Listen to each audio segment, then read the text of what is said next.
Welcome to Life's a Blog, the podcast. I'm Trina Stewart. This week, I asked myself a hard question. Why am I doing this podcast? In many ways, I feel like I've moved past the trauma. I've grieved, I've healed, I've rebuilt. So why am I here peeling back old, harmful layers? And then I thought about the countless women who've come to me after their own breakups, separations, and betrayals. I see them standing where I once stood, afraid, confused, cracked open, and trying to make sense of a new identity. I feel their pain. I recognize the denial. I see the mistakes I made reflected in them. And that's when it hit me. This is why I'm doing this. Because if sharing my story can help even one person feel seen, then I've done something real. Maybe this podcast is part of my legacy, not a highlight reel, but the truth of how I got back up. I did 2 previous recordings of this podcast.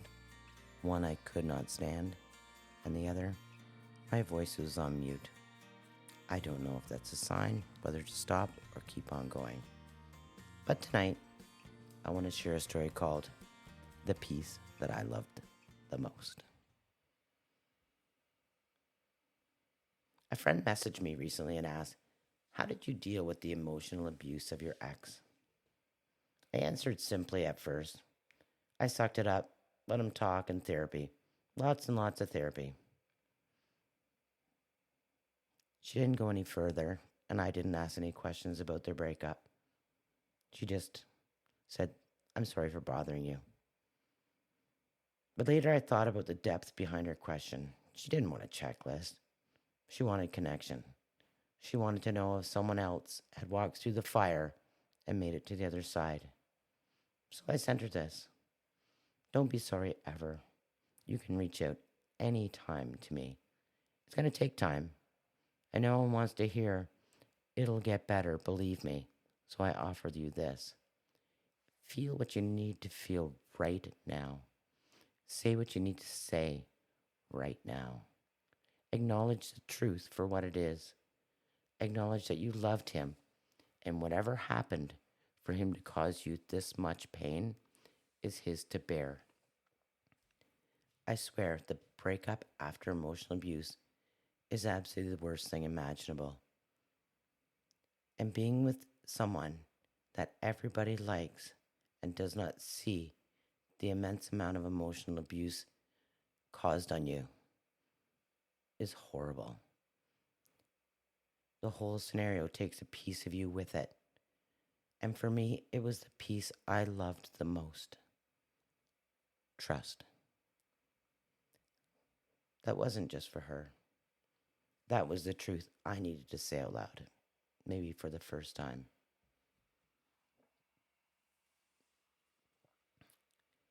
I want to share just a small piece of my story because there's so much more. But this is just the beginning piece, and it really does matter as the story continues. At the end of 2017, I wasn't just your everyday exhausted woman. I was, in my words, a typical fat housewife. I was tired. I had spent so much of my life caring for others, minimizing myself, hiding in photos, avoiding mirrors. But that year, something shifted. In 2017, I lost over 100 pounds. It was medically assisted through OptiFast, but I really needed to get healthy. Not because I was chasing a number, but because I was slowly, painfully rebuilding my confidence, my strength, my identity. I started learning to appreciate my body, learning about nutrition, and trusting myself again. Little did I know, I wasn't just changing my life. I was preparing for a war I didn't even know was coming. Because had I had not built up that resilience, that confidence, that inner strength, what came next would have killed me. And I mean that literally. It would have broken me. In 2018, my husband and I became empty nesters. Initially, I proposed to my husband that it would be a perfect time to downsize. Then about a week later, he told me about his company and how it was expanding east of Ontario. And I thought, what a great time to move. Plan our retirement, buy the boat, escape the hustle. He agreed. He was very excited. So we listed our home. But something wasn't right. I spent a lot of time alone fixing up the house and getting it ready for sale. But he was always tired. He'd wake up in the middle of the night with severe anxiety. His legs would ache so badly, I'd have to rub them so he could fall back asleep. I thought he was sick. I was worried it was his Crohn's, or maybe something hurt worse, maybe his heart. I didn't want to move away, but he insisted. So I did what I always did. Put him first, packed the boxes, silenced my intuition. Eventually we landed in Ottawa, and that's when he told me he had become addicted to opioids. At first I tried to understand chronic illness, pain, prescription dependency, but then he said something that made my stomach twist. Don't worry, Trina. The drug dealer gave me pills to help me get off the opioids. And I believed it. I believed a drug dealer was helping him detox.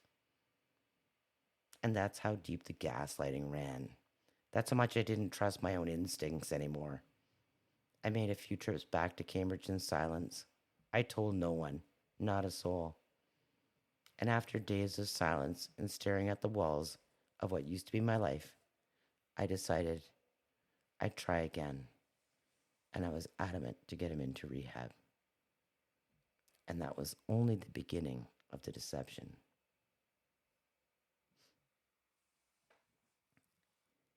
Mel Robbins said something that gave me language to my healing. Betrayal isn't just heartbreak, it's enlightenment. And I finally understand that, because betrayal didn't just hurt. It woke me up. It forced me to face the truth that I had spent years abandoning myself over and over again to keep someone else emotionally afloat. I was the fixer, the protector, the shield. But in saving him, I stopped saving myself. There's more to that story. Now I'm rebuilding trust, not in men, not in marriage, but in me, in my voice, in my boundaries, in my knowing. Not long ago, my daughter told me she was seeing someone from my ex-in-laws. She was expecting anger, but I said, "You're 30. Do what you need to do. If I got mad at you, I'd be a helicopter mom, and I'm not that woman anymore." But then I said the line that I now live by. But me, I will never sit at a table again where lies were told. That's not resentment. That's peace. That's what protecting yourself sounds like. So why tell this story now? Because I believe the piece to me I lost, the piece betrayal tried to destroy, was the piece that I loved the most. Trust. Trust in others, trust in love, trust in myself. And I'm taking it back. You don't have to set yourself on fire to keep others warm. That quote lives inside of me now. I want to keep these episodes short and sweet in the beginning, because healing is already hard enough. But I'm working on beginning in some powerful conversations soon. Interviews with people who know love, loss, and what it means to rebuild. Until then, thank you for being here. I'm Trina Stewart, and this is Life's a Blog, the podcast. Follow me on Instagram, Facebook, at Life's a Blog CA. And if this resonated, please share it with someone who needs it. Until next time, Be gentle with your story. You're doing better than you think. Till next time, T.